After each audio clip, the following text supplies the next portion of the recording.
चलो तो श्री गणेश करते हैं। बिजनेस इकोनॉमिक्स जो आपका ये सब्जेक्ट है ना, देखो तो सबसे पहले आप क्या करो, रजिस्टर जो लाए हो उसमें सबसे पहले इधर कोने में ऐसा लाइन लगा के सबसे पहले लिखो इसमें टारगेट, और टारगेट के आगे अपना जो आपका अपना टारगेट है वो लिखना।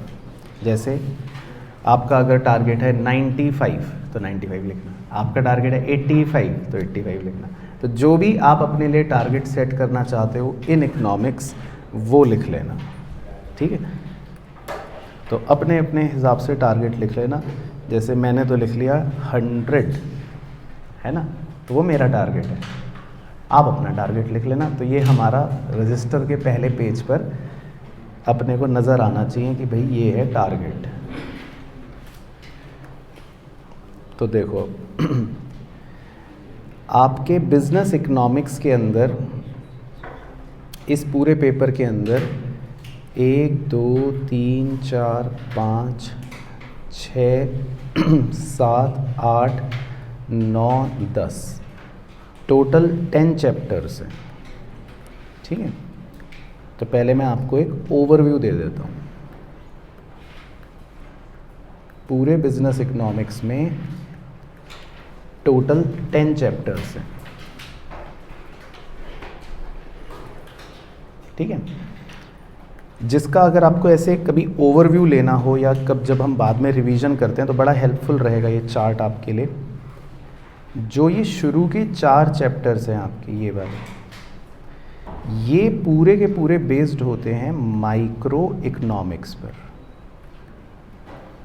तो माइक्रो इकोनॉमिक्स हो सकता है कुछ बच्चों ने पढ़ा हो सकता है कुछ बच्चों ने ना पढ़ा हो, लेकिन जस्ट फॉर द नॉलेज बता देता हूँ। माइक्रो इकोनॉमिक्स जो पोर्शन होता है उसमें हम मतलब बेसिकली जो पढ़ाई करते हैं वो बहुत ही छोटी पढ़ाई होती है। छोटा मतलब एक कंज्यूमर के बारे में पढ़ते हैं, प्रोड्यूसर के बारे में पढ़ते हैं, है ना, डिमांड सप्लाई क्या होता है, ये सब चीज़ों के बारे में हम लोग पढ़ते हैं।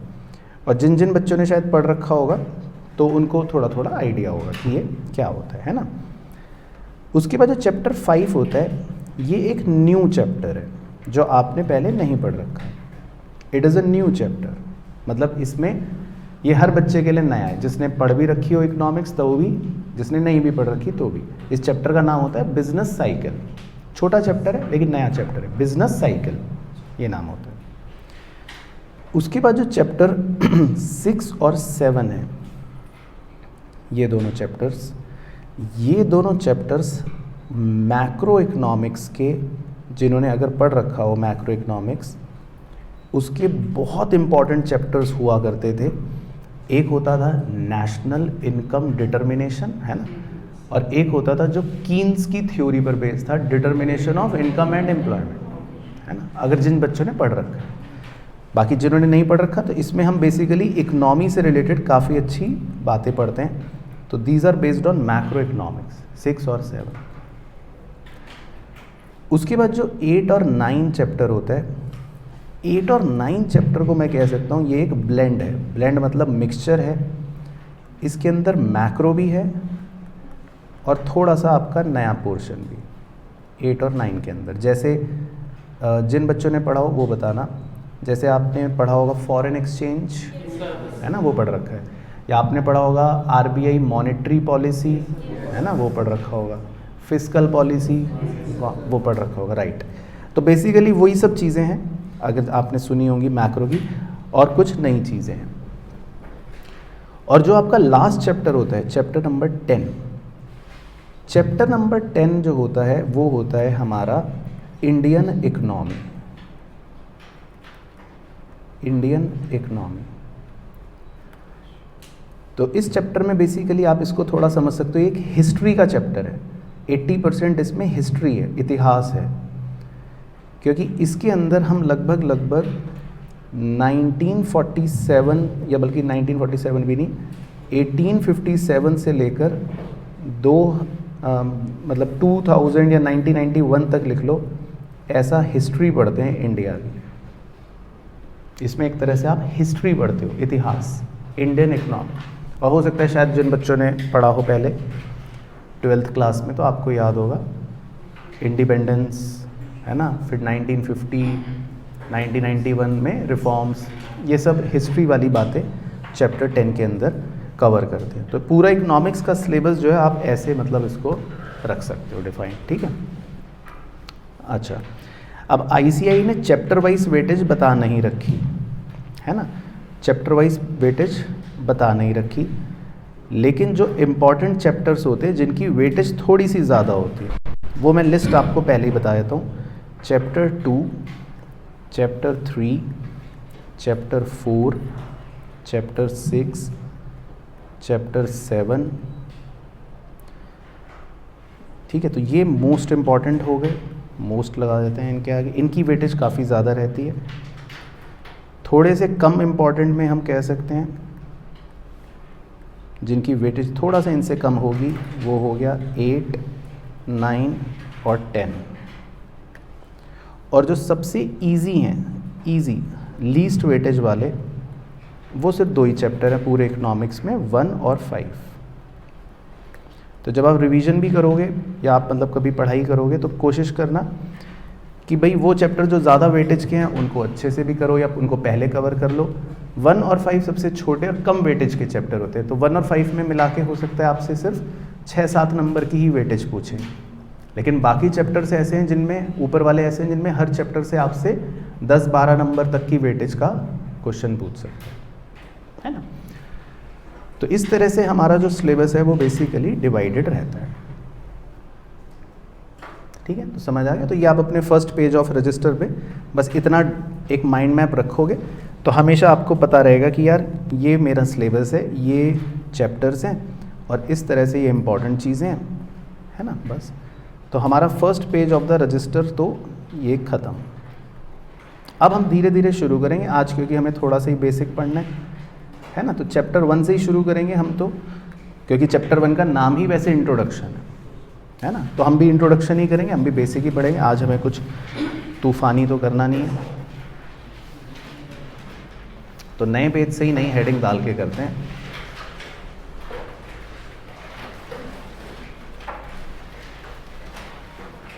चैप्टर 1,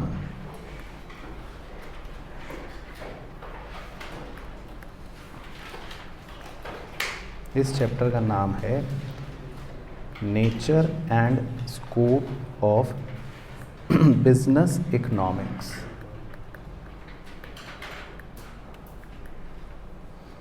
है ना। और आप ब्रैकेट में यूनिट 1 लिख लेना। इस चैप्टर में 2 यूनिट्स हैं, तो पहले हम यूनिट 1 शुरू कर रहे हैं, है ना। चैप्टर 1 के यूनिट 1 से शुरू करेंगे जिसका नाम है nature and scope of business economics.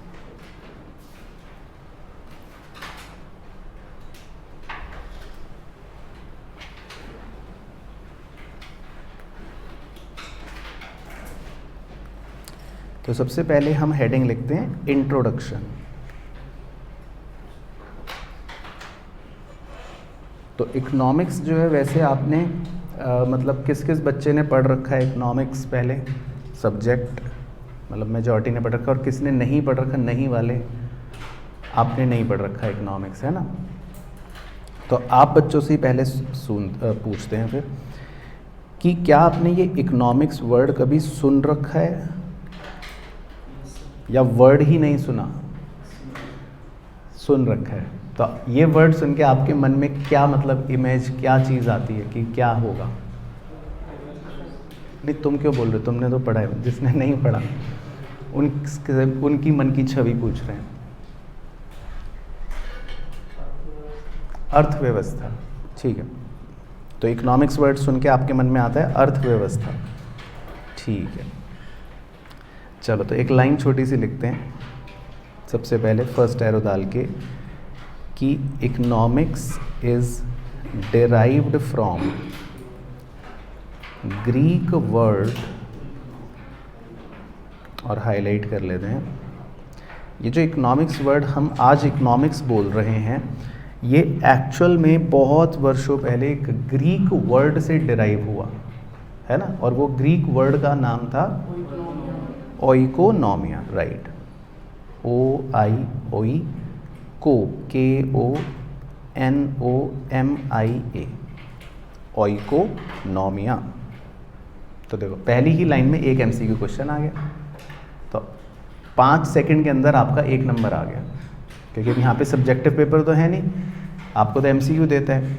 तो वो एक क्वेश्चन बना देता है MCQ में, economics is derived from Greek word dash, 4 option देगा, ओइकोनेमिया, ओइकोपोमिया, आइकोसेमिया, ओइकोनोमिया।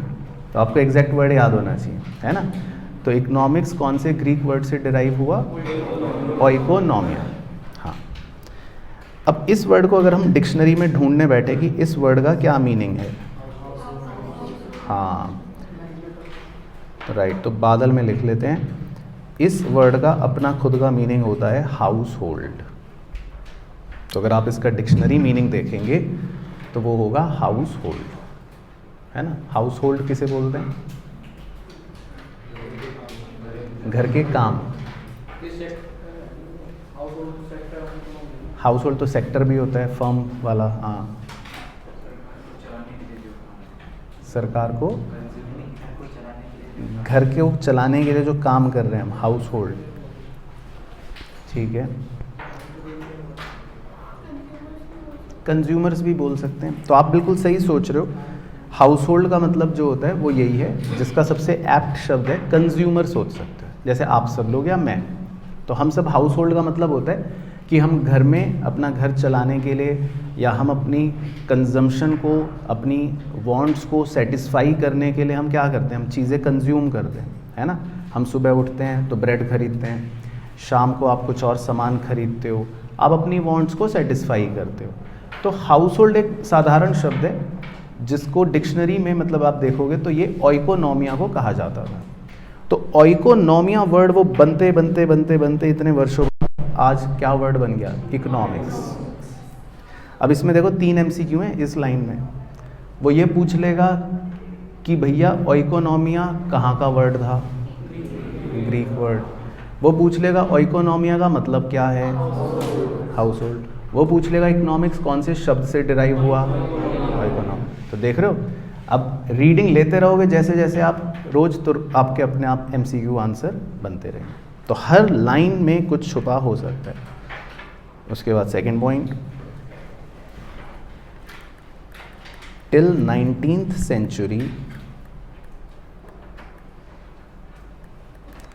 economics was known as, till 19th century economics was known as, के बाद लिखते हैं political economy. Political economy.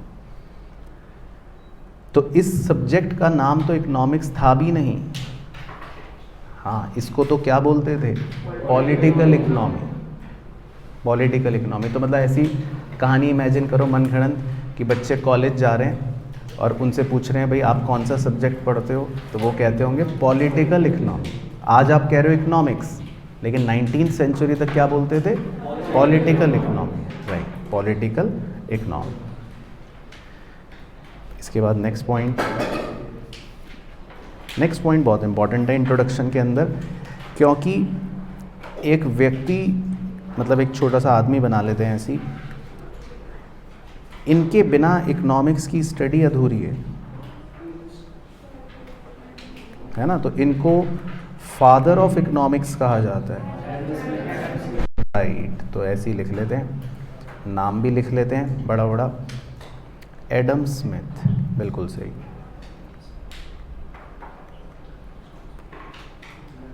Adam Smith.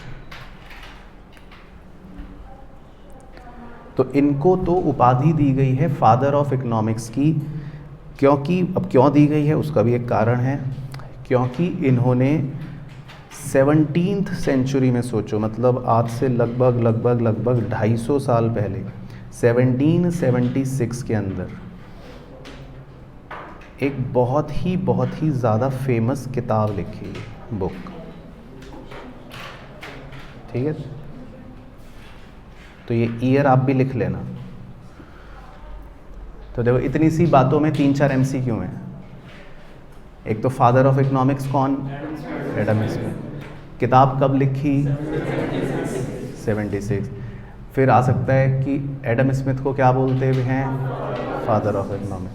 फिर अभी किताब का नाम भी पूछ लेगा कि किताब का नाम क्या था। हाँ, तो बहुत ही फेमस किताब थी, हम भी लिखते हैं किताब का नाम, तो शॉर्ट में लिखते हैं। इनका किताब का नाम था द वेल्थ ऑफ नेशंस। तो किताब के ऊपर ही लिख लो चाहे, या जहाँ मन करे वहाँ लिख लो, द वेल्थ ऑफ नेशंस। और इसमें वेल्थ वर्ड को आप हाईलाइट भी कर सकते हो।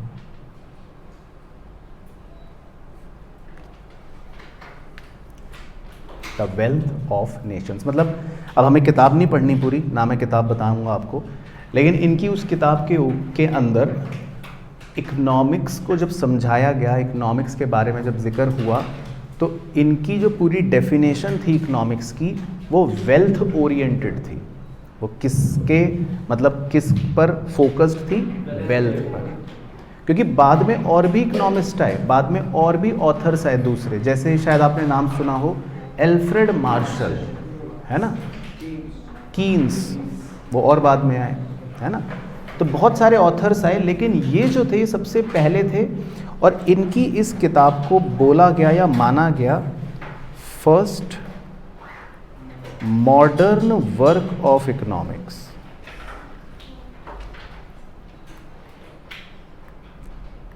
यानी कि इसीलिए इनके इस काम को, इनकी इस किताब को पहला सबसे बड़ा मॉडर्न वर्क माना गया इकोनॉमिक्स का, और इसीलिए इनको फादर ऑफ इकोनॉमिक्स की उपाधि मिली।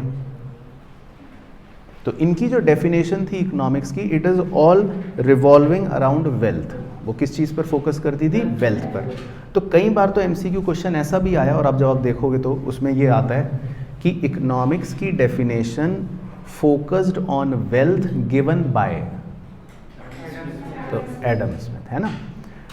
बाकी किताब का नाम भी पूछ सकता है, तो वेल्थ ऑफ नेशंस। ईयर पूछ सकता है 1776, है ना। तो देखो कितने सारे इसमें क्वेश्चंस पूछ सकता है।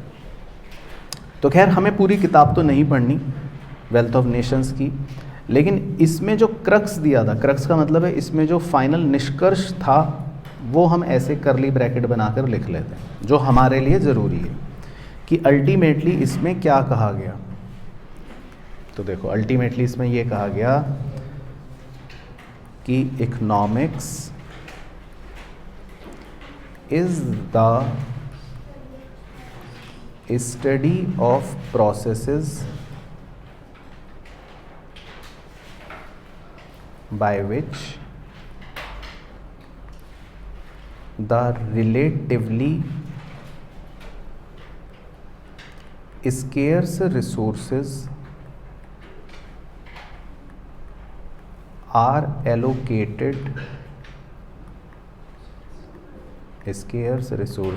are allocated to satisfy unlimited human wants. Unlimited human wants.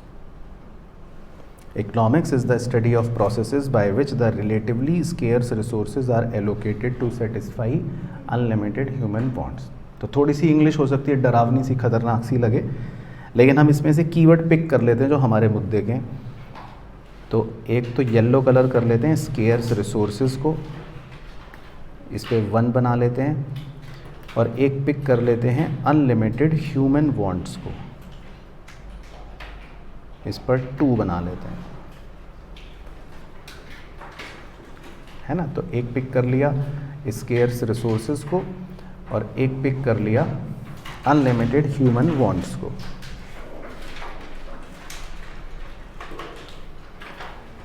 तो इस डेफिनेशन से या इस समरी से कि भाई इकोनॉमिक्स क्या है, तो वो कह रहा है इकोनॉमिक्स एक ऐसी पढ़ाई है जिसमें हम प्रक्रिया सिखाते हैं, जिसमें हम एक प्रोसेस सिखाते हैं। किस चीज़ का प्रोसेस सिखाते हैं? ताकि हम अपने स्केयर्स रिसोर्सेज को, चलो तो अब बच्चों से पूछ लेते हैं भाइयों, स्केयर्स का मतलब क्या? ठीक है, वेरी गुड। तो मैं नीचे लिख देता हूँ, तो जिनको अगर लिखना है तो लिख सकता है। स्केयर्स का मतलब होता है लिमिटेड या थोड़े, बिल्कुल सही। और रिसोर्सेज का मतलब, तो पहले इसका दूसरा इंग्लिश वर्ड लिख रहा हूँ, दूसरा इंग्लिश वर्ड होता है मीन्स, और बिल्कुल शुद्ध हिंदी में लिख देता हूँ साधन।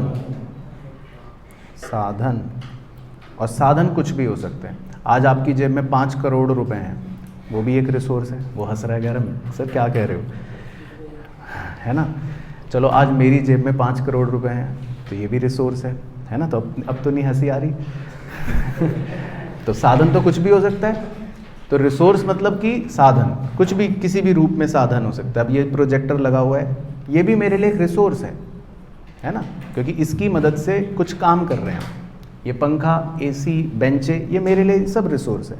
तो रिसोर्स मतलब हो गया मीन्स, साधन, कुछ भी, ठीक है। अच्छा, स्केयर्स का मतलब हो गया लिमिटेड। तो कई बार हमारे एमसीक्यू में स्केयर्स रिसोर्सेज की बजाय वो कुछ और शब्द दे देता है।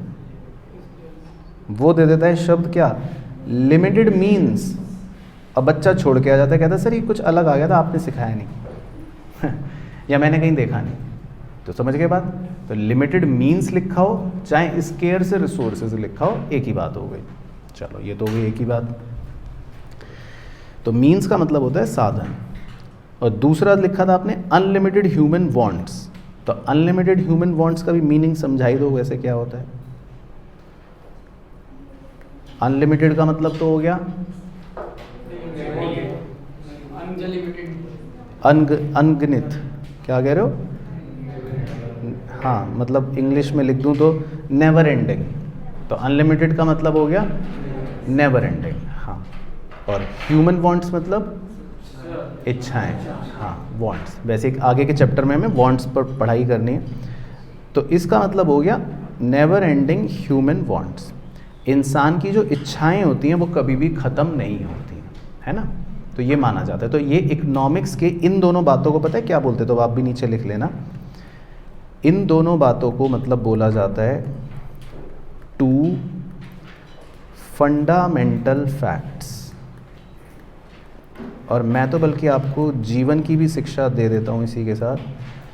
ये तो लाइफ का भी फैक्ट यही है, मतलब जीवन का मूल सत्य यही है। तो इन दोनों बातों को बोला जाता है टू फंडामेंटल फैक्ट्स। तो इकोनॉमिक्स के भी यही फंडामेंटल फैक्ट्स हैं, दोनों बातें, कि इंसान की इच्छाएं अनलिमिटेड हैं, हाँ, अनगिनत हैं, और उनको सेटिस्फाई करने के लिए जो साधन हैं, मतलब उनको सेटिस्फाई करने के लिए जो रिसोर्सेज हैं होते हैं, वो लिमिटेड होते हैं, है ना। तो ये आपके जीवन के लिए भी यही बात एप्लीकेबल है। कैसे एप्लीकेबल है, आपकी इच्छाएं क्या हैं, अनलिमिटेड है। लेकिन आप हमेशा ध्यान रखना कि जीवन में आपकी इच्छाएं कभी भी पूरी नहीं हो पाएंगी, और आपको हमेशा रिसोर्सेज जो हैं वो कम ही मिलेंगे। अच्छा, अब बच्चा कह रहा है सर ऐसे कैसे, तो क्या मुकेश अंबानी साहब की इच्छाएं पूरी हो गई होंगी सारी। मतलब कई बार बच्चा तो सोचता है सर उनकी तो इच्छा सारी पूरी हो गई होंगी, तो बताओ क्या उनकी इच्छाएं सारी पूरी हो गई होंगी, नहीं हुई होंगी। क्योंकि इंसान की इच्छाएं यानी कि जो ह्यूमन वांट्स होता है उनके बारे में बोला जाता है कि यह नेवर एंडिंग होती है। और इसमें साइकोलॉजी ये होती है कि अगर आपकी एक वांट सेटिस्फाई हो गई तो दूसरी जनरेट हो जाती है। तो आज आप सोच रहे हो शायद फॉर एग्जांपल कि बस मैं ये कर लूँ, ये मैं चाहता हूँ, लेकिन जब आप वो पालोगे तो फिर एक नई वांट जन्म ले लेगी। तो इसीलिए इंसान की इच्छाएं जो है वो नेवर एंडिंग होती है, और उनको सेटिस्फाई करने के लिए जो साधन होंगे वो हमेशा कम होते हैं, लिमिटेड ही होते हैं, कम ही होंगे। तो जीवन में आप बेसिकली कभी भी खुश नहीं रहोगे। सर ये क्या कह रहे हो, तो ये मैं नहीं कह रहा हूँ, वैसे इकोनॉमिक्स के फंडामेंटल फैक्ट्स कह रहे हैं। बट समझ आ गए फंडामेंटल फैक्ट्स। चलो ठीक है, बहुत बढ़िया। उसके बाद एक स्टार पॉइंट लिखना है। स्टार पॉइंट में लिखना है मॉडर्न इकोनॉमिस्ट्स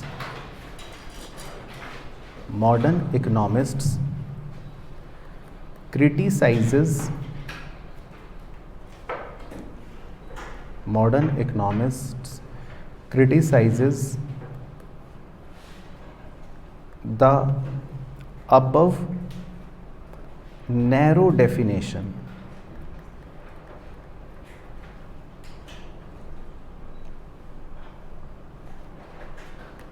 तो क्रिटिसाइजेस को ब्लॉक बना लेते हैं, और नैरो जो है ये कीवर्ड है, इसको हाईलाइट कर लेते हैं।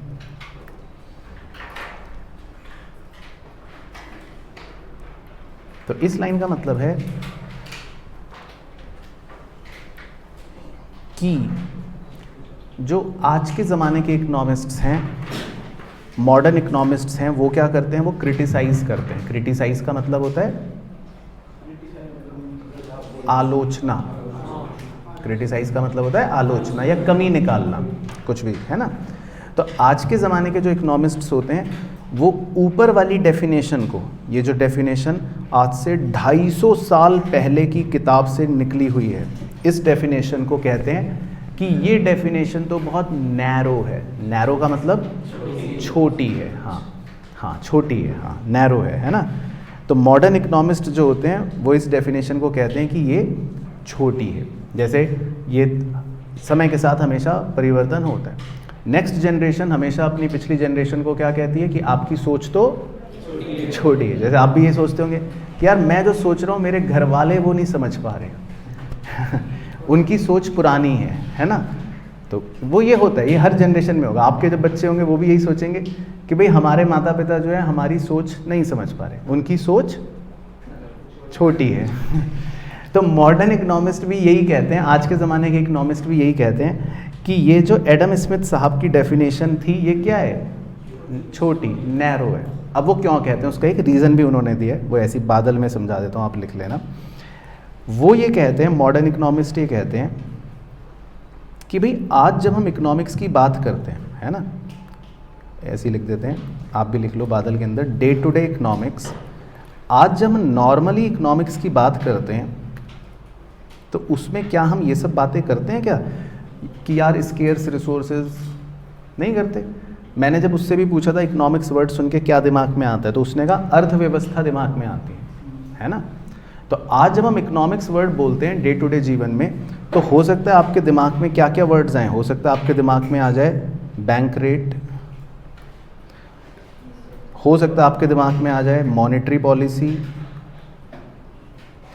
या और अगर और इसको और बड़ा करूं, अभी कुछ वर्षों पहले ग्लोबल क्राइसिस हुआ था, कोरोना पेंडेमिक, है ना। तो उसमें तो क्या आती थी न्यूज़ की हेडलाइन भी कि सारी अर्थव्यवस्था ठप, ऐसा था ना। तो जब हम आज के ज़माने में इकोनॉमिक्स को बोलते हैं, इकोनॉमिक्स को सोचते हैं, तो उसमें तो कितनी सारी चीज़ें कवर्ड होती हैं, कितनी सारी चीज़ें हम पढ़ते हैं। तो मॉडर्न इकोनॉमिस्ट इसीलिए बोलते हैं कि ये जो पुराने ज़माने की डेफिनेशन थी ये तो बहुत छोटी डेफिनेशन थी, नैरो डेफिनेशन थी।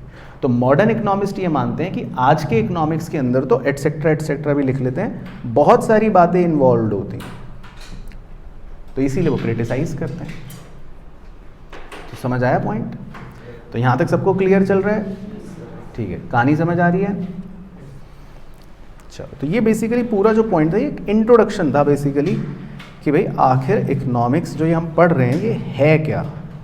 तो कहानी और रिवाइज करते हैं। देखो कितने सारे एमसीक्यू निकल जाएंगे, मुझे तो इसी में ही डर लग रहा है। पहला क्वेश्चन ये कि कौन सा ग्रीक वर्ड था, दूसरा उसका मीनिंग हाउस होल्ड, तीसरा कौन सा वर्ड था, ग्रीक वर्ड, है ना। चौथा ये कि 19वीं सेंचुरी तक क्या बोलते थे, political economy. Father of economics कौन, किताब का नाम, ईयर, बहुत बढ़िया। 2 फंडामेंटल फैक्ट क्या बताए, नेवर एंडिंग बॉन्ड्स और स्कार्स रिसोर्सेज। और मॉडर्न इकोनॉमिस्ट क्या करते हैं, उनको क्रिटिसाइज, और वो क्या बोलते हैं, क्या है डेफिनेशन, नैरो डेफिनेशन। तो मतलब आप देखो कम से कम 8-10 एमसीक्यू बन गए, है ना। और समझ आ गया इंट्रोडक्शन। चलो ठीक है, सेकंड पॉइंट लिखते हैं, पॉइंट नंबर 2, है ना। तो वो जो फर्स्ट पॉइंट था बेसिकली वो इंट्रोडक्शन था, बेसिकली ये सब इंट्रोडक्शन के अंदर था। सेकंड पॉइंट लिखते हैं, अब जो हमारे सब्जेक्ट का नाम है,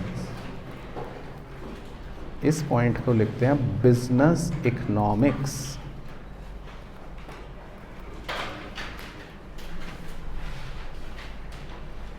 बिजनेस इकोनॉमिक्स। तो ये मज़ेदार है।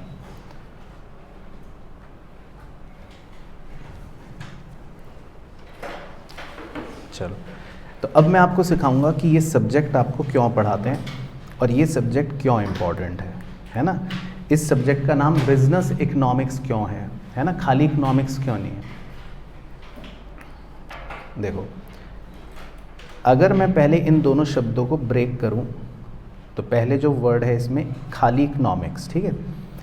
इकोनॉमिक्स में आप पता है क्या पढ़ते हो, बहुत सारी थ्योरीज, सिर्फ थ्योरीज पढ़ते हो। थ्योरीज का मतलब होता है कि ऐसा करोगे तो ऐसा हो जाएगा, वैसा करोगे तो ऐसा हो जाएगा, ऐसा होने से वैसा हो जाएगा। जैसे फॉर एग्जांपल किसी को अगर हमें स्विमिंग सिखानी हो, तैराकी, तो हम उसको एक किताब लेकर आए, हमने कहा देखो बेटा इस किताब में लिखा है हाथ को 45 डिग्री एंगल से ऐसे डालोगे, फिर दूसरे हाथ को 82 डिग्री से ऐसे डालोगे, फिर गर्दन ऊपर करके सांस लोगे तो तुम ऐसे तैरना शुरू कर दोगे। तो ये क्या है, थ्योरी। तो इकोनॉमिक्स में सारी थ्योरियाँ होती हैं। जैसे फॉर एग्जांपल आपको अगर याद हो, कंज्यूमर इक्विलिब्रियम,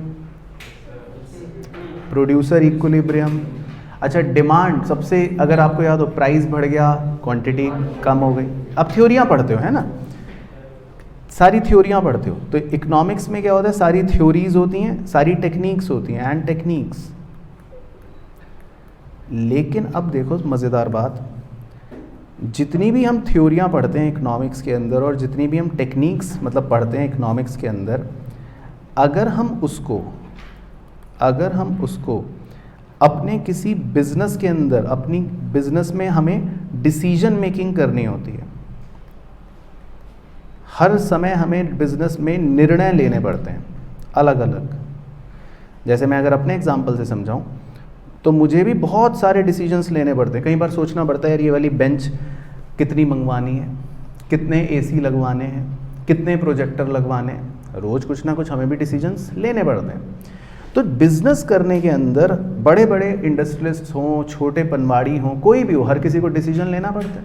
अब आज बाजू में राजू पनवाड़ी की दुकान है पान की, उसको भी डिसीजन लेना पड़ता होगा कि यार आज कितने पान के पत्ते खरीद के रखूं, कितने ग्राहक आ सकते हैं, तो गलत तो नहीं है। तो हर बिजनेस में क्या लेना पड़ सकता है, डिसीजन। तो अब देखो ये सब्जेक्ट इसलिए इम्पॉर्टेंट होता है कि जो हम इकोनॉमिक्स में थ्योरीज पढ़ते हैं और जो हम टेक्निक सीखते हैं, अगर वो हम एक्चुअल में अपने बिजनेस के अंदर अप्लाई करें, और एक्चुअल में मतलब इस सब्जेक्ट में हमें ये सिखाया ही भी यही जाता है कि कैसे इन पढ़ी हुई थ्योरियों को आप बिजनेस में अप्लाई कर सकते हो, तो then it becomes business economics. और इनफैक्ट इसीलिए पता है इसका दूसरा नाम होता है अप्लाइड इकोनॉमिक्स, क्योंकि ये ऐसी इकोनॉमिक्स है जो आप एक्चुअल में अप्लाई करते हो, सिर्फ थ्योरी नहीं है, इसे वास्तविकता में अप्लाई किया जाता है। तो ये छोटी सी ड्राइंग आप भी बना लो जो मैंने बनाई, यही इसमें कुछ कीवर्ड्स हैं। तो बिजनेस इकोनॉमिक्स का पहले इंट्रोडक्शन यही है कि इकोनॉमिक्स मतलब आपकी थ्योरियाँ, आपकी टेक्निक्स जो आप पढ़ते हो, और उन्हीं टेक्निक्स, उन्हीं थ्योरी को जब बिजनेस में अप्लाई करते हो तो वो बन जाती हैं business economics, which is your subject, और जो होना भी चाहिए। तो इसीलिए इसका नाम पड़ गया बिजनेस इकोनॉमिक्स। अच्छा, जब इतना भी बना लिया तो एक और हाथ का निशान भी बना देता हूँ। कभी कभी तो एमसीक्यू में ये भी पूछ लेता है कि इसका दूसरा भी नाम और तीसरा भी नाम बताओ क्या होता है। हाँ, तो इसको हम एक और नाम से भी जानते हैं, वो भी लिख लेते हैं। इसको बोल देते हैं मैनेजेरियल इकोनॉमिक्स, क्योंकि इसमें आप मैनेजमेंट सीखते हो, आप मैनेज करते हो, आप अपने बिजनेस में जितनी भी चीज़ें हैं जो आपको मैनेज करनी है उनमें इकोनॉमिक्स की ये थ्योरियाँ लगाते हो। तो मैंने भी जब डिसीजंस लेने थे तो मैंने थ्योरियाँ लगाई कि यार इसकी कॉस्ट क्या आएगी, इससे मेरा प्रॉफिट होगा कि नहीं होगा। तो इसका मतलब मैं इकोनॉमिक्स की थ्योरियाँ बिजनेस में अप्लाई कर रहा हूँ। तो इसीलिए बिजनेस इकोनॉमिक्स कह लो, अप्लाइड इकोनॉमिक्स कह लो, या मैनेजेरियल इकोनॉमिक्स कह लो। तो पहले समझ आ रहा है कि बिजनेस इकोनॉमिक्स क्या है। अच्छा, अब इसी के नीचे या इसी को आगे बढ़ाते हैं।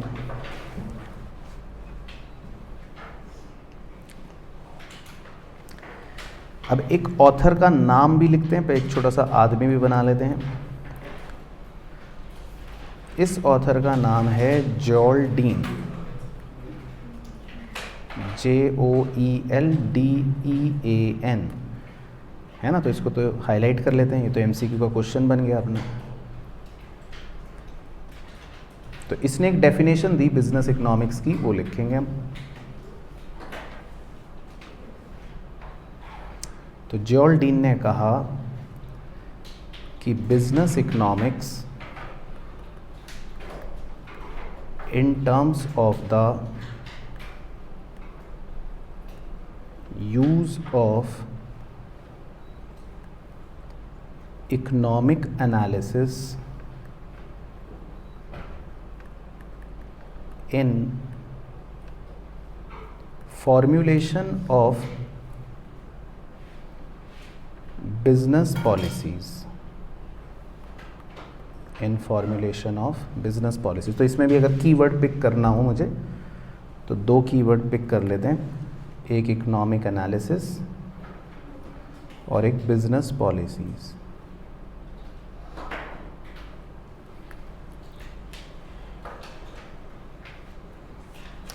तो जॉल्डीन जो है, इन्होंने भी एक बिजनेस इकोनॉमिक्स को डिफाइन करा।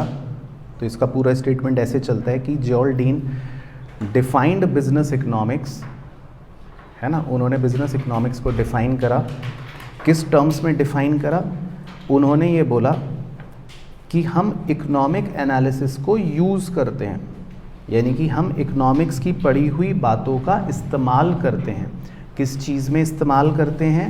इन formulation of business decision policies. हाँ, तो कहना वो यही चाह रहे हैं, समझ गए कि आप इकोनॉमिक्स में पढ़ी हुई चीज़ों का क्या करते हो? इस्तेमाल करते हो। किस चीज़ में? बिजनेस के डिसीजंस में या पॉलिसीज़ में। हाँ, तो इनका कहना वही था जो हमने समझा, है ना। बस टेक्निकल है इनकी लैंग्वेज, लेकिन कीवर्ड्स वही है। तो समझ आ गया पहले बिजनेस इकोनॉमिक्स क्या है? यहाँ तक सबको क्लियर? चलो बहुत बढ़िया। अब थोड़ा सा आगे बढ़ते हैं। अब इसके अगर मैं कहूँ कि भाई इसमें 2 पार्ट्स हैं, तो सर 2 पार्ट्स हैं का मतलब, तो ऐसे एक छोटा सा स्टार पॉइंट बनाकर लिखते हैं इसी के कंटिन्यूएशन में नीचे कि subject matter of business economics.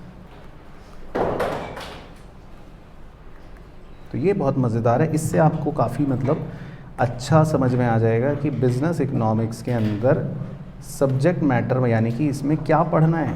बच्चा पूछता है सर इसमें क्या होगा? हाँ, तो इसमें हम 2 बाइफरकेशन करते हैं, इसको अच्छे से समझेंगे, ठीक है। इस पे तो क्वेश्चन भी आता है। एक को बोलते हैं माइक्रो इकोनॉमिक्स और एक को बोलते हैं मैक्रो इकोनॉमिक्स, राइट। एक को बोलते हैं माइक्रो इकोनॉमिक्स, एक को बोलते हैं मैक्रो इकोनॉमिक्स।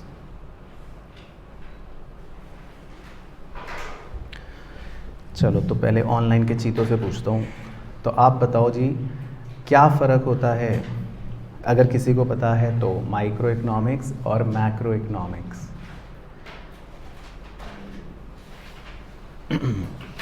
बाकी आपने सुन रखा है वैसे ये शब्द? सुन रखा है, ठीक है। तो सबसे पहले तो वैसे बच्चा कह देता है कि सर देखो इसमें स्पेलिंग डिफरेंस है। हाँ, इधर आई लिखा है, इधर ए लिखा है, देखो बाकी सब सेम है अल्फ़ाबेट्स, बाकी MCRO सेम लिखा है, एक स्पेलिंग डिफरेंस है कि इधर आई लिखा है उधर ए लिखा है।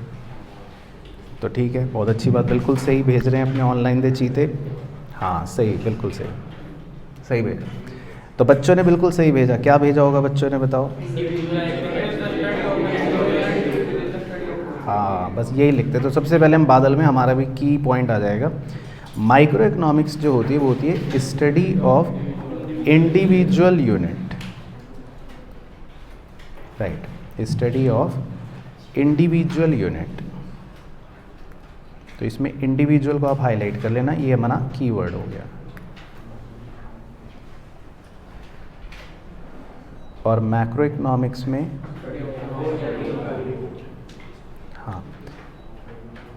Study of economy as a whole.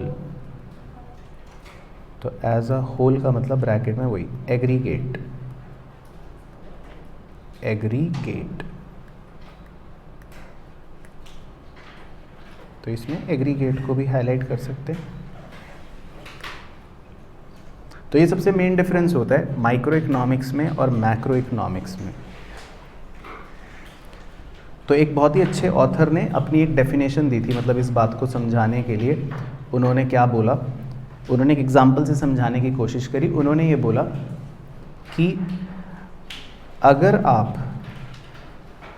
Study of trees, यानी कि अगर आप पेड़ की पढ़ाई करते हो तो वो माइक्रो है। Study of trees is micro.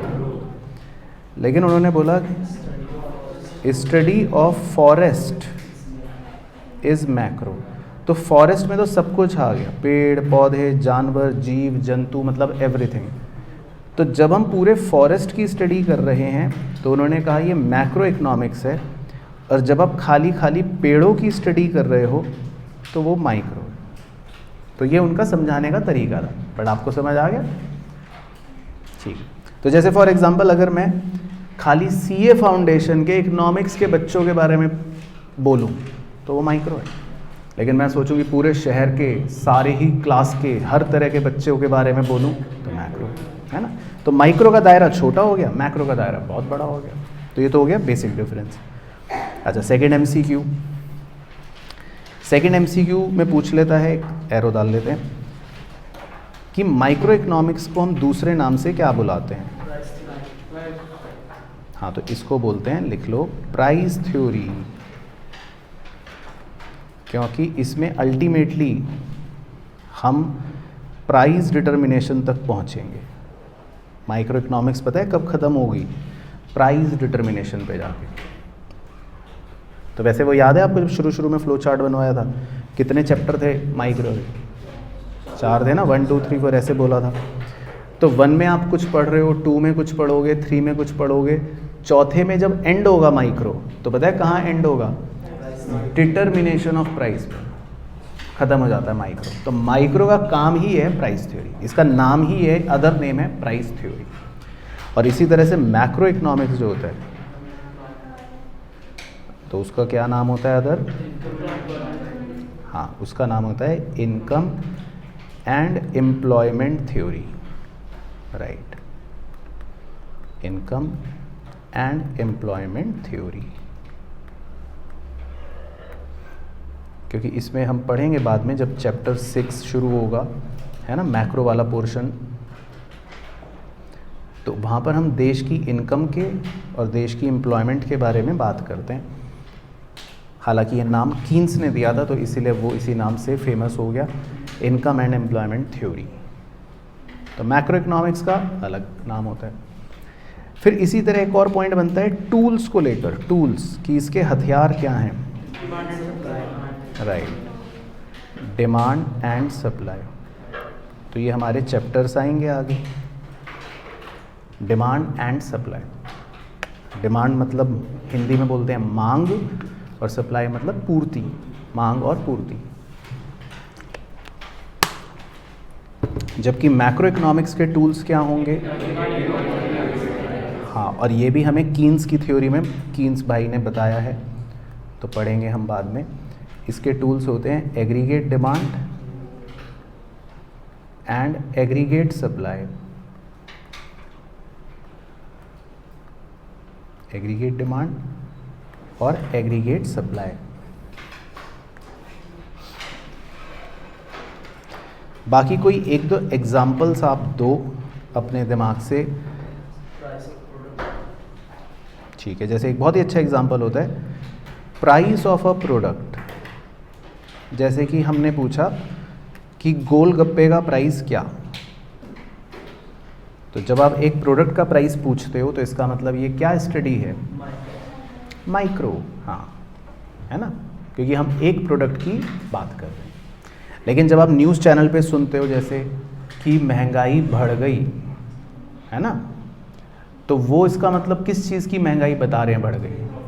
पूरी इकनॉमी में जनरल बता रहे हैं कि भाई हर चीज़ को मिला जुला कर ऑन एन एवरेज महंगाई बढ़ गई।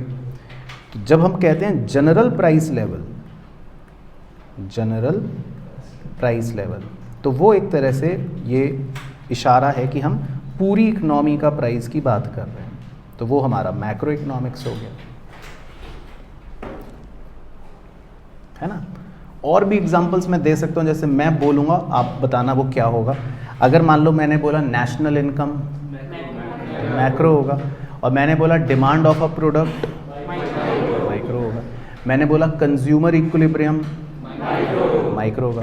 और मैंने बोला मान लो बैंक रेट, तो मैक्रो होगा, है ना। तो मतलब ऐसे बहुत सारी स्टडीज़ हो सकती हैं, एटसेट्रा लिख देता हूँ, जो माइक्रो के अंदर भी हो सकती हैं, मैक्रो के अंदर भी हो सकती हैं। बस हमको तो क्या सोचना है, अगर इंडिविजुअल यूनिट की स्टडी है तो माइक्रो, और एग्रीगेट इकोनॉमी की स्टडी है तो मैक्रो। तो ये क्लियर हो गया माइक्रो मैक्रो। चलो बहुत बढ़िया। इसके बाद इसी के नीचे लिखते हैं, इसी का पार्ट है, इसका नाम है नेचर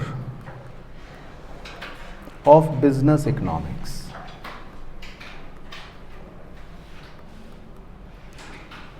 तो यहाँ तक मुझे बताते भी रहो, समझ आ रहा है? ठीक है, बोरिंग तो नहीं लग रहा?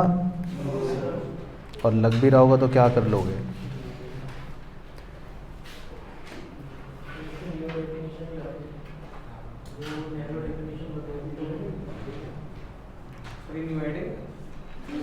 हाँ है न्यू हेडिंग, लेकिन अभी उसी के अंदर मतलब आप मान लो चल रहा है, जो हेडिंग क्या चल रही थी अपनी, बिजनेस इकोनॉमिक्स। तो अभी भी हम बिजनेस इकोनॉमिक्स के बारे में ही पढ़ रहे हैं। तो पहले जैसे थोड़ा सा मीनिंग पढ़ा है ना, जॉल्डीन की वो पढ़ी डेफिनेशन, यही पूछ रहे थे। मतलब जिन लोगों ने नैरो बताई वो पूछ रहे हो कि वो कौन लोग थे?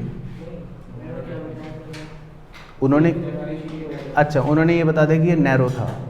तो उन्होंने ये बताया कि आज के ज़माने में इकोनॉमिक्स में और भी चीज़ें आती हैं। जैसे फॉर एग्ज़ाम्पल, अगर आपको याद हो, आपने 12th में पढ़ा था monetary policy, balance of payment, foreign exchange, government budget, समझ गए? समझ गए दोस्त? तो मतलब मॉडर्न इकोनॉमिस्ट ये कह रहे हैं कि आज के ज़माने में हम इकोनॉमिक्स में बहुत सारी चीज़ें पढ़ते हैं, ठीक है।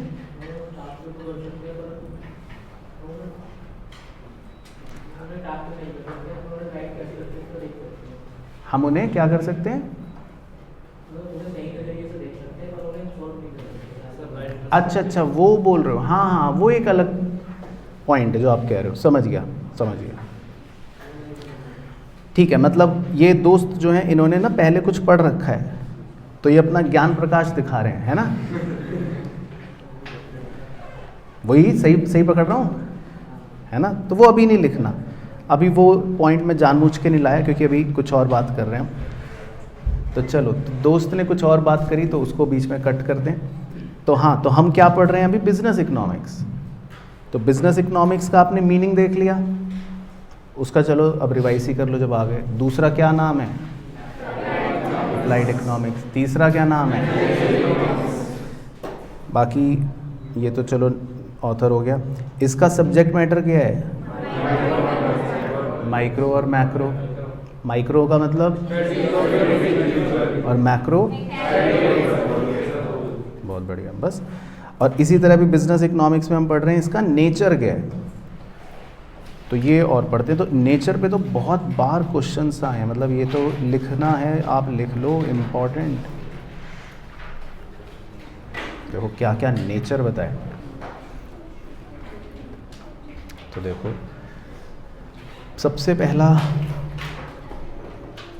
है बिजनेस इकोनॉमिक्स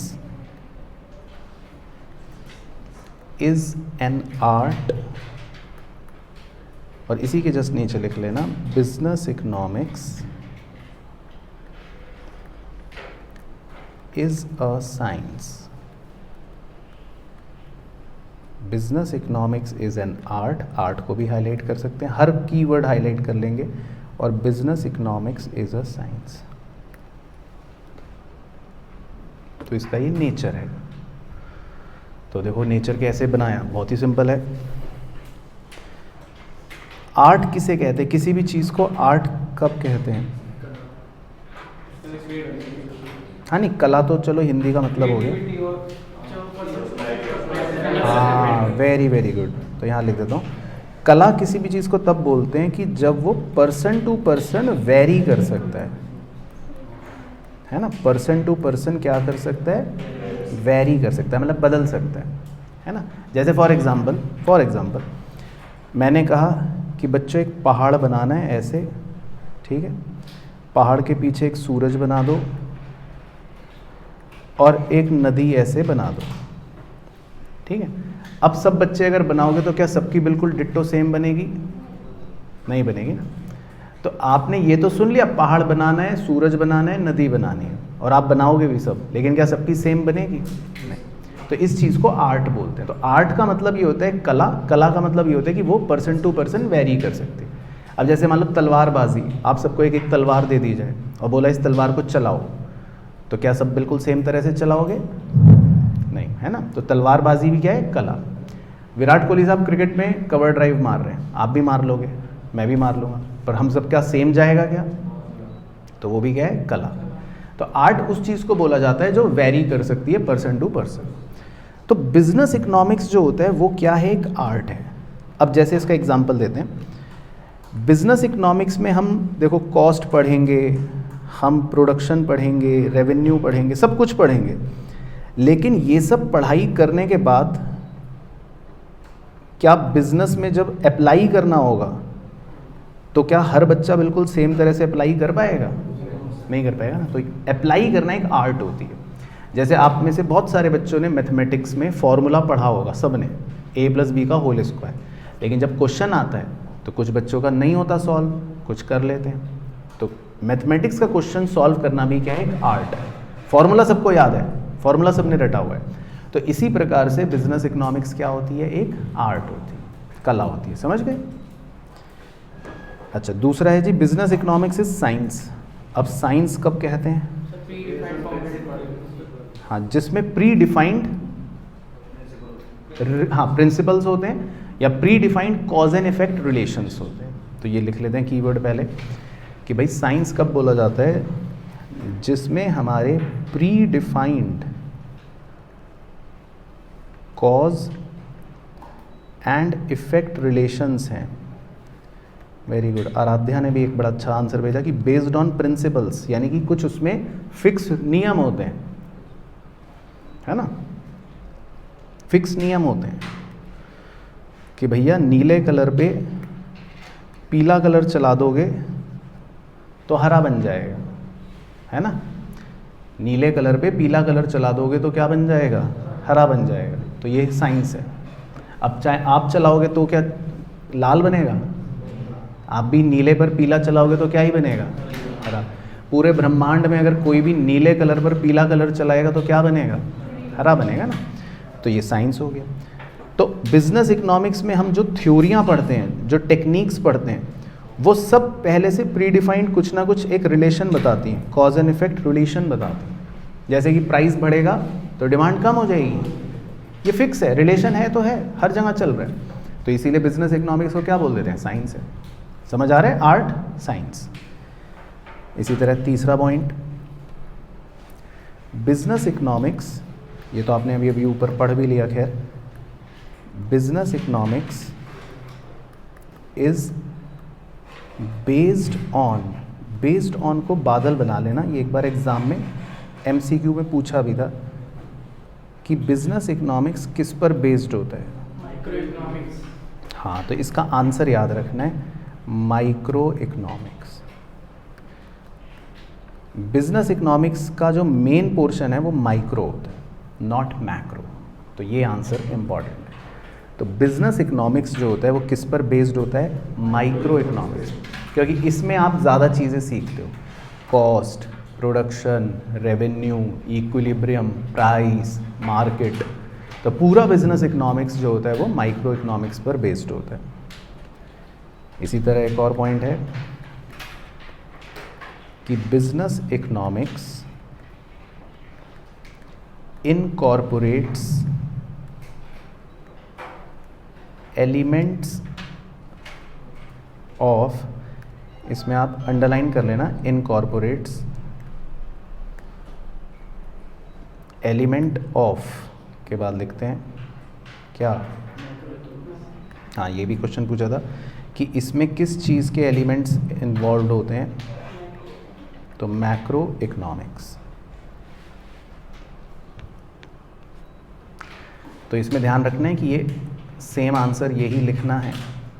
कई बार बच्चा कहता है कि sir business economics based on macro भी तो लिख सकते हैं, तो आंसर गलत हो जाएगा। इसका मैं एक एग्जांपल देता हूँ कि भाई जैसे मैंगो शेक बनता है, आपने ग्लास भर के एक मैंगो शेक बनाया, तो मैंगो शेक किस चीज़ का बनता है, वेरी गुड। तो मैंगो शेक के लिए हम कह सकते हैं कि बेस्ड ऑन मैंगो। अब उस मैंगो शेक के ऊपर आपने 2-4 दाने काजू के भी डाल दिए, एक किशमिश भी डाल दी, तो क्या ये कह सकते हो कि mango shake is based on cashew या mango shake is based on किशमिश? तो नहीं कहोगे ना। हाँ ये कह सकते हो कि मैंगो शेक के अंदर 2 काजू हैं, 1 किशमिश है, ये सब चीज़ें हो सकती हैं। तो बिजनेस इकोनॉमिक्स के अंदर जो है कुछ टुकड़े मैक्रो इकोनॉमिक्स के, लेकिन बिजनेस इकोनॉमिक्स बेस्ड किस पे है, तो फर्क समझ गए। तो बेसिस है माइक्रो, लेकिन उसके अंदर कुछ एलिमेंट्स किसके भी हैं, मैक्रो। तो ये पॉइंट क्लियर हो गया जी। इसके बाद अगला देखो, अगला business economics uses theory of markets. Business economics में हम मार्केट्स की थ्योरी यूज़ करेंगे। तो आप रेफरेंस के लिए लिख सकते हो ब्रैकेट में चैप्टर 4, है ना, तो वो तो हमारा एक चैप्टर है ही, तो हम पढ़ेंगे, तो डोंट वरी। तो बिजनेस इकोनॉमिक्स के अंदर हमारा पूरा मार्केट की थ्योरी चलेगी, है ना, तो it uses theory of markets. उसके बाद अगला पॉइंट, इसी में अगला पॉइंट तो एग्जाम में बहुत बार आया है, बहुत बार। अगले पॉइंट का नाम है कि बिजनेस इकोनॉमिक्स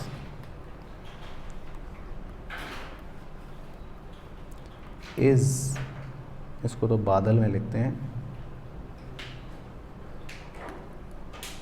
इसको बोलते हैं प्रैग्मैटिक। हाँ बस मतलब खाली प्रैग्मैटिक। तो बिजनेस इकोनॉमिक्स इज प्रैग्मैटिक।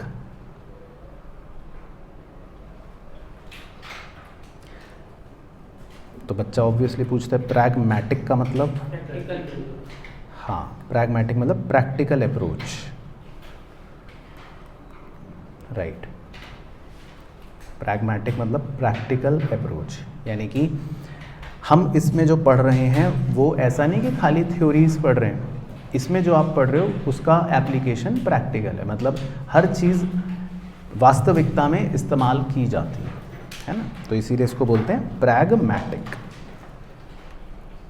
तो एक बार शुरू से बता सकते हो बिना देखे, देखो कितने सारे एमसीक्यू हो गए। Business economics is art science based on elements of, uses theory of market, और इज, ये सारे 6 एमसीक्यू हो गए, है ना।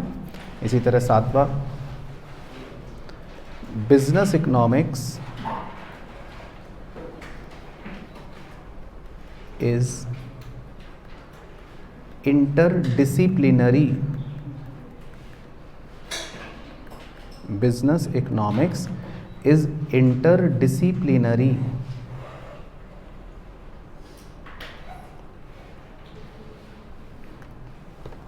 इंटरडिसिप्लिनरी का मतलब क्या होता है, पहले वो समझा देता हूँ।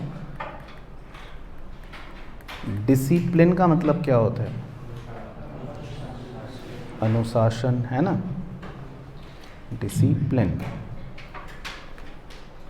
अनुशासन, है ना। तो सबसे अच्छी बात यह है कि यहाँ पर जो हम डिसिप्लिन कह रहे हैं वो अनुशासन नहीं कह रहे हैं। आपको शायद जानकर हैरानी होगी, सब्जेक्ट्स को भी डिसिप्लिन कहा जाता है। सब्जेक्ट्स को भी डिसिप्लिन कहा जाता है, क्या कह रहे हो? जैसे कि अकाउंटेंसी को कहा जा सकता है ये एक डिसिप्लिन है। अकाउंटेंसी क्या है? एक डिसिप्लिन है। माइक्रो इकोनॉमिक्स क्या है? एक डिसिप्लिन है। स्टैटिस्टिक्स क्या है? डिसिप्लिन। मैक्रो इकोनॉमिक्स क्या है? डिसिप्लिन। और भी ऐसे एक सब्जेक्ट होता है सीए फाइनल में, ऑपरेशनल रिसर्च क्या है? डिसिप्लिन। तो मतलब आप ये समझ लो सब्जेक्ट्स को भी क्या बोल सकते हैं? डिसिप्लिन बोल सकते हैं, है ना। तो ये सब डिसिप्लिन्स हैं, डिसिप्लिन 1, डिसिप्लिन 2, डिसिप्लिन 3, डिसिप्लिन 4। तो आप ऐसे इमेजिन करो कि आप पढ़ाई कर रहे हो और आपका दोस्त पूछ रहा है और यार तेरे कितने डिसिप्लिन्स हैं? तो आप कह रहे हो यार सीए फाउंडेशन में 4 डिसिप्लिन्स हैं। डिसिप्लिन 1 अकाउंट्स 100 नंबर का, discipline 2 law, discipline 3 quantitative aptitude. तो ऐसे सोचो, ऐसे इमेजिन करो, तो सब्जेक्ट को क्या बोल सकते हैं? डिसिप्लिन। अब बिजनेस इकोनॉमिक्स में बहुत सारे डिसिप्लिन्स हैं, तो इसीलिए इसको क्या शब्द दे दिया? इंटरडिसिप्लिनरी। यानी कि इसके अंदर बहुत सारे डिसिप्लिनों का मिश्रण है, इसके अंदर बहुत सारी चीज़ों का मतलब मिक्स है, तो इसको बोल दिया इंटरडिसिप्लिनरी। तो समझ आ गया भाइयों बहनों? कोई भी दिक्कत तो नहीं? तो इसको बोलते हैं इंटरडिसिप्लिनरी। तो कितने फीचर्स, कितने नेचर के पॉइंट बन गए? 7। और एक और होता है बहुत ही ज़्यादा इम्पॉर्टेंट, इसको बोलते हैं जी business economics is normative. Business economics is normative. तो पहले तो नॉर्मेटिव को हाईलाइट कर लेते हैं।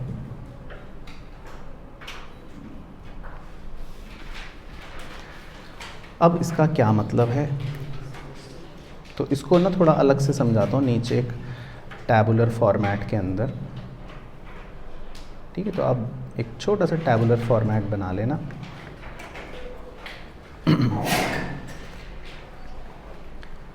इकोनॉमिक्स जो होता है उसको 2 तरह से देखा जाता है, एक को बोलते हैं पॉजिटिव, एक को बोलते हैं नॉर्मेटिव। तो आप ऐसे ही 2 बाइफरकेशन करके एक टेबल बना लो। तो इकोनॉमिक्स 2 तरह की होती है।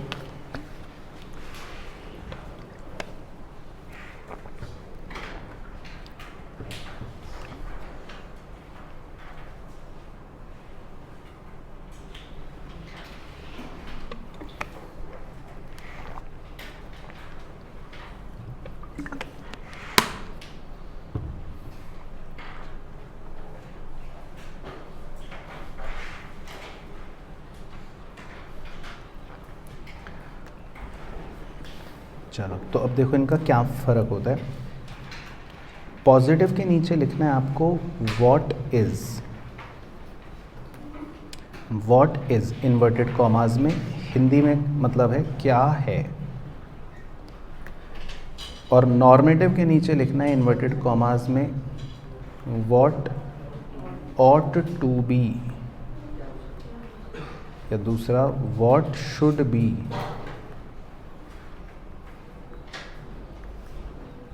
इसका हिंदी में मतलब है क्या होना चाहिए।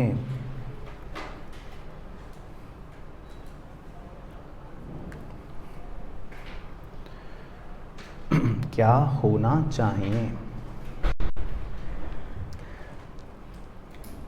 अच्छा, तो यहीं से इसका फ़र्क होता है। पॉजिटिव इकोनॉमिक्स जो होता है वो बेसिकली कभी भी सजेशन नहीं देता, नॉट सजेस्टिव। वो सिर्फ फैक्ट बताता है, या मतलब फैक्ट है कि नहीं ये आप चेक कर सकते हो बेस्ड ऑन फैक्ट्स। लेकिन वो कभी भी ये नहीं बताता कि आपको क्या करना चाहिए, वो सजेशन नहीं देता है। लेकिन जो नॉर्मेटिव होता है उसकी हिंदी और इंग्लिश दोनों ही लिखी है कि व्हाट शुड बी, यानी क्या होना चाहिए। तो इसका मतलब ये होता है सजेस्टिव, ये आपको हमेशा सजेस्ट करता है। तो जैसे इतनी बात समझ लेते हैं पहले। तो अगर मैंने कहा कि आपने लाल टी शर्ट पहनी है, तो मैं फैक्ट की बात कर रहा हूँ, तो ये पॉजिटिव बात कर रहा हूँ। और अगर मैं ऐसा बोल दूँ कि आपको लाल टी शर्ट नहीं पहननी चाहिए, तो मैं आपको सजेशन दे रहा हूँ। या अगर मैं कहता हूँ कि आपको काले कपड़े पहनने चाहिए, तो मैं सजेशन दे रहा हूँ। ठीक है, और एग्जांपल ले सकते हैं। अगर मैं कह रहा हूँ कि आप मूर्ख हो, तो ये क्या है? पॉजिटिव। हाँ। अगर मैं कह रहा हूँ कि आप माता पिता की आंखों में धूल झोंकते हो, तो क्या है ये? पॉजिटिव? नहीं, नॉर्मेटिव क्यों है? पॉजिटिव। मैं सजेशन तो दे ही नहीं रहा, अब दूंगा। अब सुनना ध्यान से स्टेटमेंट। आपको माता पिता की आंखों में धूल नहीं झोंकना चाहिए, ये नॉर्मेटिव है, क्योंकि यहाँ मैं लास्ट में क्या बोल रहा हूँ? चाहिए, सजेशन। या मैं अगर आपको बोलूँ आपको अच्छा व्यक्ति बनना चाहिए, ये सजेशन हो गया। तो आपको थोड़ा सा लैंग्वेज ध्यान से सुननी पड़ेगी। समझ आ रहा है फ़र्क? तो पॉजिटिव जो होते हैं स्टेटमेंट, वो सजेशन नहीं देते, और नॉर्मेटिव जो होते हैं वो सजेशन दे देते हैं। ये तो हो गया एक नज़रिया डिफरेंस देखने का। अच्छा, एक और नज़रिया भी हो सकता है, वो भी लिखते हैं। देखो, पॉजिटिव में फैक्ट चेक इज़ पॉसिबल। आप फैक्ट को चेक कर सकते हो, वो पॉसिबल है। और नॉर्मेटिव में fact check may not be possible. Fact को आप चेक नहीं कर सकते। तो इसका मैं एक एग्जाम्पल भी दे देता हूँ, यानी कि आप वेरीफाई नहीं कर सकते, है ना। तो पॉजिटिव को आप वेरीफाई कर सकते हो, है ना, जबकि नॉर्मेटिव को आप वेरीफाई नहीं कर सकते। जैसे एग्जाम्पल दे देता हूँ और समझ आ जाएगा। तो अगर मैंने बोला कि Venus is the largest planet, Venus सबसे बड़ा प्लैनेट है, तो बच्चा कह रहा हाँ गलत है। तो आप ये बात चेक कर सकते हो, है ना। तो मतलब आप कह सकते हो कि सर ये गलत है, तो इसका मतलब आप फैक्ट चेक कर सकते हो, आप वेरीफाई कर सकते हो, है ना। बिल्कुल सही। और अगर मैं कुछ ऐसा लिखूं जो आप चेक नहीं कर सकते, कोई भी बच्चा वेरीफाई नहीं कर सकता, अगर मैं लिखूं कि burger is better than pizza, तो बच्चा कह रहा है सर ये क्या कह रहे हो? अब कर सकते हो आप फैक्ट चेक वेरीफाई कि क्या ये बात सच है कि झूठ है? नहीं कर सकते, है ना। समझ रहे हो पॉइंट? तो इससे हम और भी क्या समझे कि जो पॉजिटिव इकोनॉमिक्स होती है वो कोई ओपिनियन नहीं रखती, जबकि नॉर्मेटिव इकोनॉमिक्स जो होती है वो क्या रखती है? एक ओपिनियन रखती है। जैसे ये तो मैंने अपनी बात लिख दी थी, ये तो मेरा मन था लिखने का कि burger is better than pizza. हो सकता है आपका क्या मन हो, pizza is better than burger.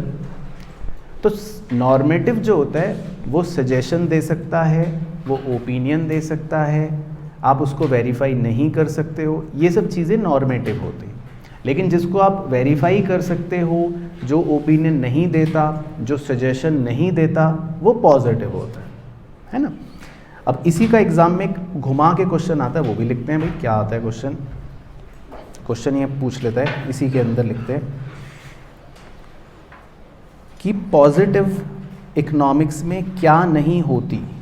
Question ये पूछता है, हाँ, तो ओपिनियन नहीं होती, लेकिन जो कीवर्ड एग्जैक्टली लिखना है वो आपको लिखना है वैल्यू जजमेंट नहीं होती। There is no value judgement.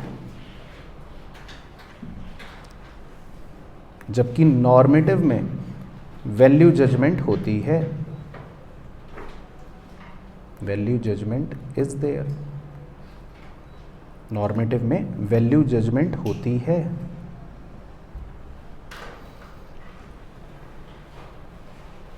अच्छा, बच्चा कह रहा है सर वैल्यू जजमेंट, ये क्या होता है वैल्यू जजमेंट? वैल्यू जजमेंट का मतलब होता है कि वैल्यूज़ के आधार पर मैं आपको जज कर रहा हूँ। जैसे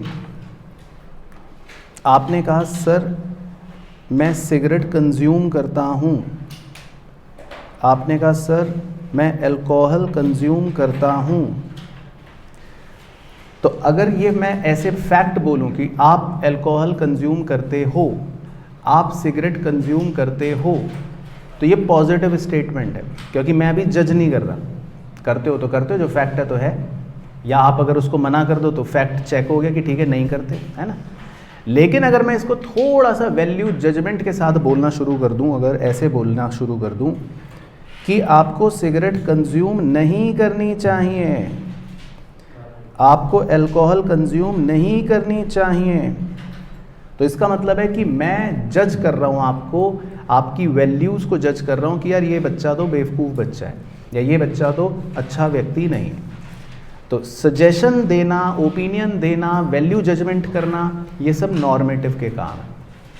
समझ आ रहा है डिफरेंस? तो अगर मैं बोलूँ कि आपको अल्कोहल कंज्यूम नहीं करना चाहिए तो वो नॉर्मेटिव है, और अगर मैं बोलूँ आप अल्कोहल कंज्यूम करते हो तो पॉजिटिव, आप सिगार कंज्यूम करते हो तो पॉजिटिव, क्योंकि मैं कोई सजेशन नहीं दे रहा। तो समझ आ रहा है भाइयों बहनों? अच्छे से क्लियर हुआ ये पॉइंट? तो एक बार लंबी गहरी सांस लेते हैं। तो ये बताओ कि क्या है बिजनेस इकोनॉमिक्स इन दोनों में से? नॉर्मेटिव। तो ये मेन क्रक्स तो ये है ना। तो बिजनेस इकोनॉमिक्स इसीलिए हमें क्या देता है? सजेशन देता है। हाँ, बिजनेस इकोनॉमिक्स आपको हमेशा ये बताएगा कि ये करना चाहिए। तो बिजनेस इकोनॉमिक्स क्या होता है? नॉर्मेटिव होता है। तो समझ आया पूरा? चलो, तो खैर पढ़ाई का काम आज का जो करा वो सबको अच्छे से समझ आया? ठीक है। तो एक छोटा सा देखो डेमो दिखा रहा हूँ आपको। तो जैसे बुक आपके पास जब मिल जाएगी तो ये अपना चैप्टर है ना। तो आपको घर जाके होमवर्क में क्या करने का रहेगा काम? जैसे जो आज हमने सीखा, बस रीडिंग, और मुझे लगता है 10 मिनट लगेंगे शायद। जैसे आज जो भी हमने सीखा, देखो आप देखोगे इंट्रोडक्शन पढ़ा थोड़ा सा, है ना, एडम स्मिथ की कहानी पढ़ी थोड़ी सी, उसके बाद बिजनेस इकोनॉमिक्स का मीनिंग पढ़ा थोड़ा सा। बिजनेस इकोनॉमिक्स में दो बातें क्या आती हैं? माइक्रो मैक्रो पढ़ा थोड़ा सा। अच्छा, फिर उसके बाद क्या पढ़ा था फाइनली? बिजनेस इकोनॉमिक्स के नेचर में क्या क्या था? साइंस, ये आर्ट, माइक्रो मैक्रो, है ना, theory of market, pragmatic, interdisciplinary, और लास्ट क्या पढ़ा? बस, तो इतना ही तो पढ़ा हमने। तो समझ गए? तो आपको रोज़ रोज़ क्या करना है? बस पढ़ना है, मतलब यहाँ पे क्लास में, बस घर जाके रीडिंग करना है। तो आज का क्लियर हो गया अच्छे से? तो कर दे छुट्टी? चलो ठीक है, डन, छुट्टी फॉर द डे।